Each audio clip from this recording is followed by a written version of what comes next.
চাপটি তো কতভাবেই খেয়েছেন। মসুর ডাল আর চাল দিয়ে যে চাপটি বানানো যায়, সেই চাপটি কি কখনো খেয়েছেন?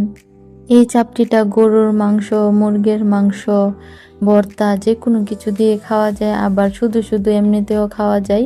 খেতে অনেক বেশি মজা। আসসালামু আলাইকুম এভরিওয়ান, সবাই কেমন আছেন? আশা করি ভালো আছেন। আলহামদুলিল্লাহ, আমরাও ভালো আছি। প্রতিদিনের মতো আবারও চলে আসলাম নতুন একটা রেসিপি নিয়ে। আজ আমি তৈরি করে দেখাবো চাল আর মসুর ডাল দিয়ে চাপটির রেসিপি।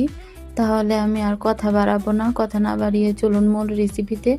আমি কিভাবে চাপটিটা বানিয়েছি সেটা আপনাদের সাথে শেয়ার করি। এর জন্য প্রথমে লাগবে আমার এখানে ডাল। আমি 2 কাপ পরিমাণ ডাল নিয়েছি আর 1 কাপ পরিমাণ আতপ চাউল দিয়েছি। আমি কাটারি চাউল এখানে ব্যবহার করেছি। আপনারা ভাতের চাউল বা যে কোনো চাউল ব্যবহার করতে পারেন, কিন্তু আমি এখানে আতপ চাউল দিয়েছি। আতপ চাউল দিলে এই চাপটিটা অনেক মচমচে হয়, খেতেও ভালো লাগে। এখন আমি চাল আর ডালটা একসাথে মিক্স করে নিয়েছি। এখন দিয়ে দিচ্ছি আমি পানি দিয়ে আমি 2-2.5 ঘন্টার মতো ভিজিয়ে রাখবো। তারপর একদম ভিজে গেলে, চালটা আর ডালটা নরম হয়ে গেলে পরে আমি ব্লেন্ড করে নেব। এখন আমি ঢাকনা দিয়ে ঢেকে এক সাইডে রেখে দিলাম। অপেক্ষা করব 2 ঘন্টা। 2 ঘন্টা পর ফিরে আসব। দেখুন 2 ঘন্টা পর আমি ফিরে এসেছি। আমার চাল আর ডালটা অনেকটাই নরম হয়ে গেছে। এখন আমি এটাকে খুব ভালোভাবে ধুয়ে তারপর ছেঁকে নিয়েছি। এখন একটা ব্লেন্ডার জালে নিয়ে নিচ্ছি, ব্লেন্ড করে নেব। এখানে আমি কিছু মশলা অ্যাড করে দেব। এর জন্য প্রথমে দিয়েছি সামান্য পরিমাণের আদা আর পেঁয়াজ কুচি দিচ্ছি, আর দিচ্ছি 3টা মরিচ আর কিছু ধনিয়া পাতা। এখন সামান্য পরিমাণের পানি দিয়ে আমি পেস্ট বানিয়ে নেব। দেখুন আমি চাল আর ডালটা ব্লেন্ড করে নিয়েছি। এখানে একটা বাটি নিয়েছি, বাটিতে এখন ঢেলে নিচ্ছি। এভাবে করে আমি সবগুলো চাল আর ডাল ব্লেন্ড করে তারপর নিয়ে নেব।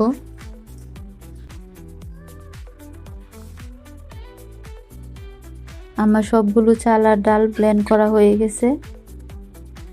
এখন আমি এখানে আরো কিছু মশলা অ্যাড করে দেব। প্রথমে দিয়ে দিচ্ছি পেঁয়াজ কুচি, আর দিয়ে দিচ্ছি আমি এখানে ধনিয়া পাতা কুচি।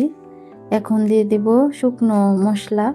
প্রথমে দিচ্ছি স্বাদমতো লবণ, তারপর দিয়ে দিচ্ছি আমি 1 চামচের মতো মরিচের গুঁড়া, আর দিয়ে দিচ্ছি 1/2 চামচের মতো ধনিয়া গুঁড়া।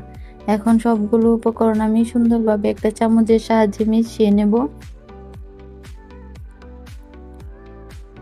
আমার রেসিপি যদি আপনাদের ভালো লেগে থাকে তাহলে আমার চ্যানেলটা সাবস্ক্রাইব করে দেবেন। পাশে থাকা অল বাটনটা অন করে রাখবেন, যাতে করে আমার ভিডিও আপলোড করার সাথে সাথে আপনার এখানে পৌঁছে যায়। আর লাইক কমেন্ট শেয়ার করে দেবেন, আমাকে সাপোর্ট করবেন, আমার পাশেই থাকবেন। দেখুন আমি সুন্দরভাবে একটু পানি দিয়ে একটু পাতলা করে আমি মিশিয়ে নিয়েছি। এখন চুলায় আমি চলে যাব এগুলো বানানোর জন্য। এর জন্য চুলায় আমি একটা মাটির তাওয়া বসিয়ে দিয়েছি। তাওয়াতে আমি 1 হাতার মতো দিয়ে দিচ্ছি ব্যাটার দিয়ে। এখন সুন্দরভাবে চামচের নিচের সাইডটা দিয়ে ঘুরিয়ে ঘুরিয়ে দিয়েছি।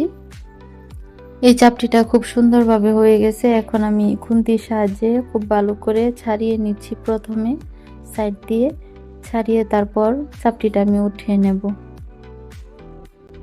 দেখুন কতটা সুন্দর হয়েছে চাপটিটা, একদম মুচমুচে হয়েছে। মাশাআল্লাহ, খেতেও মজা ছিল। দেখুন আমি আবারও আরেকটা দিয়ে দিচ্ছি।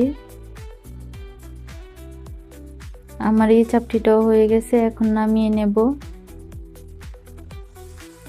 আমি এভাবে করে সবগুলো চাপটি বানিয়ে নেব। এই চাপটিটা বানিয়ে সাথে সাথে খেয়ে ফেলতে হয়, রেখে দিলে একদম মুচমুচেটা চলে যায়, তখন আর খেতে ভালো লাগে না। আপনারা বানাবেন আর সাথে সাথে খেয়ে নেবেন, অনেক ভালো লাগে।